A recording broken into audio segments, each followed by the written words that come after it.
Hi everyone, welcome to my channel Stock Market India Reporter. Don't forget to hit the subscribe button and click the bell icon to stay updated with the latest videos.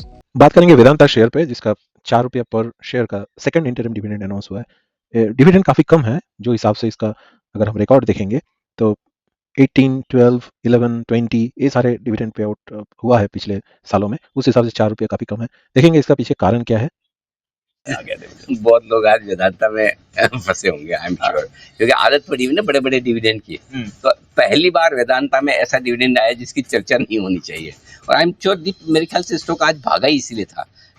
इतना मजबूत, no doubt थोड़े metal recover हुए हैं, बाकी सारे sector, but Vedanta comparatively जो मजबूत है इसी उम्मीद में कि इंटरिम डिविडेंड आ रहा है। इंटरिम डिविडेंड आमतौर पर लोग है ना 10-12 रुपए से लेकर 18-20 रुपए तक की उम्मीद करते हैं, उन्हें थोड़ी आज निराशा होगी। तो ये डिविडेंड बहुत ही छोटा है, 4 रुपए, मतलब वैसा है कि not worth discussing kind of dividend है। बहुत ही छोटा डिविडेंड, आई थिंक। इस वक्त पता नहीं इतना छोटा कैसे आया डिविडेंड, पता नहीं। आमतौर तो वेदांता तो बड़े डिविडेंड के लिए माना जाता है। 12 से 18 रुपए की रेंज में एक्सपेक्ट। I got it.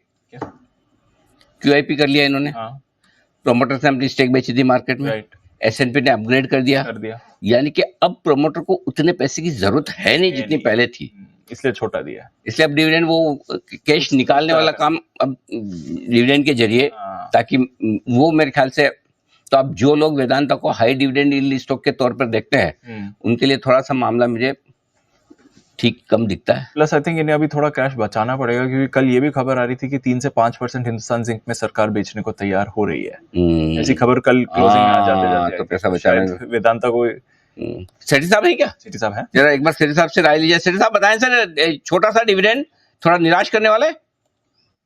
हाँ बिल्कुल अनिल जी, आमतौर पे जैसे आपने सही कहा, लोगों की उम्मीदें रहती है कि 10-12 रुपए डिविडेंड आएगा, बट इस बार क्या है, हमेशा ऐसा होता है ना, हिंदुस्तान जिंक का पहले डिविडेंड आता है, फिर उसके ऊपर ये डिविडेंड देते हैं, तो फिर बड़ा डिविडेंड आ जाता है। तो इस बार ये डिविडेंड, और दूसरा एक और चक्कर हो गया ना अनिल जी, ये चूंकि स्पेशल डिविडेंड नहीं है, तो ये जो 4 रुपए का डिविडेंड है ये F&O वालों को नहीं मिलेगा, ये सिर्फ कैश वालों को ही मिलेगा, बिकॉज इस एक्सपायरी के पहले ही मेरे ख्याल में एक्स डिविडेंड हो जाएगा। तो वो जो गैप है वो होना चाहिए दोनों के बीच में, कैश और फ्यूचर्स के बीच में, तो वो भी एक रहेगा। बाकी छोटा डिविडेंड है, नथिंग टू डिस्कस। और ये आपने सही कहा, अब इसको ज्यादा डिविडेंड की उम्मीद नहीं करनी चाहिए, बिकॉज इन्होंने QIP के जरिए अच्छे खासी रकम जुटा ली।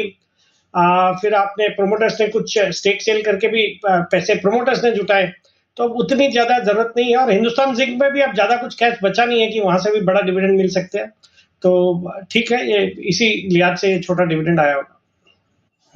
तो ये है आपके छोटा डिविडेंड जो आया है वेदांता के लिए, कुछ ज्यादा खास इस पर चर्चा के लिए है नहीं, but That's all for today's market update. Remember to stay informed and make well-researched decision on your investment.